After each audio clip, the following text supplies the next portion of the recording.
Guys, welcome back to my YouTube channel. ഇപ്പോൾ നല്ല വേനൽക്കാലം തുടങ്ങിയിട്ടുണ്ട്. ചൂട് നമുക്ക് സഹിക്കാവുന്നതിലപ്പുറമാണ്. അപ്പോൾ ഈ ഒരു അവസ്ഥയിൽ നമുക്ക് മനസ്സും ശരീരവും ഒരുപോലെ തണുപ്പിക്കാൻ പറ്റുന്ന ഒരു അടിപൊളി ജ്യൂസ് ഉണ്ടാക്കിയാലോ.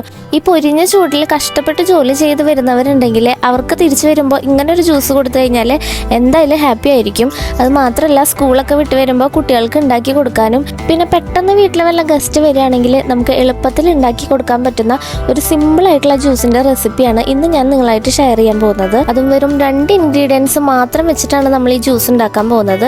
കാര്യം നല്ല ചൂട് സമയമാണെങ്കിലും ചക്കയും മാങ്ങയൊക്കെ ധാരാളമായിട്ട് കിട്ടുന്ന ഒരു സമയം കൂടിയാണിത്. അപ്പൊ ഇന്നത്തെ നമ്മുടെ റെസിപ്പിയില് ചക്കയിലെ മാങ്ങയാണ് താരം. ഇവിടെ ഞാൻ എടുത്തിരിക്കുന്നത് 2 മൂവാണ്ടൻ മാങ്ങയാണ്. അതും പച്ച മാങ്ങയല്ല, പഴുത്ത മാങ്ങയല്ല, ഒരു ഇടത്തരം ചെനച്ച മാങ്ങയാണ് നമുക്ക് ഇതിന് വേണ്ടിയിട്ട് ആവശ്യമായിട്ടുള്ളത്. ഞങ്ങളുടെ ഇവിടെയൊക്കെ ഈ പാകത്തിലുള്ള മാങ്ങ തന്നെയാണ് ചെനച്ച മാങ്ങ എന്ന് പറയുന്നത്. എല്ലാ സ്ഥലത്തും ഇതുപോലെ തന്നെയാണോ പറയാന്ന് എനിക്കറിയില്ല. അപ്പൊ അധികം പഴുക്കാത്തതും നല്ല പച്ചയില്ലാത്തതായിട്ടുള്ള ഒരു 2 മാങ്ങ ഞാൻ ഇവിടെ എടുത്തിട്ടുണ്ട്. അത് കഴിഞ്ഞ് നമുക്ക് ആവശ്യമായിട്ടുള്ളത് ഒരു ചെറിയ പീസ് ഇഞ്ചിയാണ്. ഇതിൽ 2 പീസ് ഇഞ്ചി ഞാൻ എടുത്തിട്ടുണ്ട്. പക്ഷെ നമുക്ക് ഇതിൽ ഒരു പീസ് മാത്രമേ ആവശ്യം വരുള്ളൂ. ബാക്കി നമുക്ക് അതിൻ്റെ ടേസ്റ്റ് നോക്കിയിട്ട് ആവശ്യമുണ്ടെങ്കിൽ മാത്രം ഇട്ടാൽ മതി. ഇനി നമുക്ക് ജ്യൂസ് ഉണ്ടാക്കാനായിട്ട് തുടങ്ങാം. അതിനായിട്ട് ഒരു മിക്സിയുടെ ജാറിലേക്ക് ഇതുപോലെ ചെറിയ പീസസ് ആയിട്ട് നമ്മൾ മാങ്ങനെ ചെത്തിയിട്ട് കൊടുത്തിട്ടുണ്ട്. അത് നന്നായിട്ട് അരയാൻ വേണ്ടിയിട്ടാണ് ഇതുപോലെ ചെറിയ പീസസ് ആയിട്ട് ഇട്ട് കൊടുക്കുന്നത്. അങ്ങനെ 2 മാങ്ങയും തീരെ ചെറിയ പീസായിട്ട് ഇട്ട് കൊടുത്തിട്ടുണ്ട്. അതിനുശേഷം നമ്മൾ അതിലത്തെ ഒരു ഇഞ്ചിയുടെ പീസ് എടുത്തിട്ട് കട്ട് ചെയ്തിട്ട് ഇട്ട് കൊടുത്തിട്ടുണ്ട്. ഇനി ഇതിലേക്ക് നമുക്ക് വളരെ കുറച്ച് വെള്ളം ചേർത്ത് കൊടുക്കാം.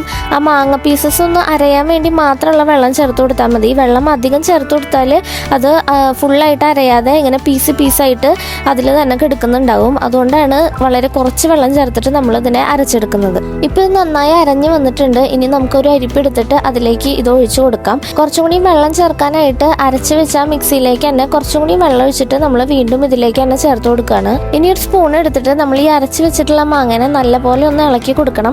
ഇതിലുള്ള ജ്യൂസ് മുഴുവൻ നമുക്ക് കിട്ടിയതിന് ശേഷം ഒന്നും കൂടി ഇതിനെടുത്തിട്ട് നമുക്ക് മിക്സിയിലിട്ടിട്ട് അരക്കേണ്ടതുണ്ട്. അപ്പൊ നന്നായിട്ട് കൊറ്റനാവുന്ന രീതിയിൽ ഇതിനെ സ്പൂൺ വെച്ചിട്ട് ഇളക്കിക്കൊണ്ടിരിക്കണം. ഇപ്പൊ ഇത് നന്നായിട്ട് തന്നെ കൊറ്റനായി വന്നിട്ടുണ്ട്. ഞാൻ സ്പൂൺ വെച്ചിട്ട് നന്നായി പ്രസ് ചെയ്ത് അതിനുള്ളിലുള്ള ജ്യൂസൊക്കെ എടുത്തിട്ടുണ്ട്. ഇനി അതിൽ ഉണ്ടായിരുന്ന ചെറിയ ചെറിയ പീസുകൾ ഒന്നുകൂടി മിക്സിയിലിട്ടിട്ട് കുറച്ചുകൂടി വെള്ളം ചേർത്തിട്ട് ഞാൻ അരച്ചെടുത്തിട്ടുണ്ട്. ഇനി അതിനെ വീണ്ടും നമ്മൾ അരിപ്പയിലേക്ക് ഒഴിച്ചിട്ട് നേരത്തെ പ്രൊസീജിയർ അതേപോലെ തന്നെ റിപ്പീറ്റ് ചെയ്യണം. ഇപ്പൊ ആദ്യം ഉണ്ടായിരുന്നേക്കാളും വളരെ കുറവ് കൊറ്റനാണ് ഇപ്പൊ നമുക്ക് കിട്ടിയിട്ടുള്ളത്.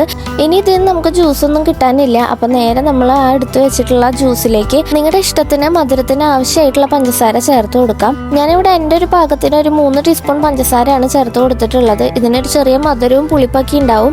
പിന്നെ ആ ഇഞ്ചിയുടെ ഒരു ഫ്ലേവറും കൂടി വരുമ്പോൾ നല്ല ടേസ്റ്റ് ഉള്ള ഒരു ജ്യൂസാണ്.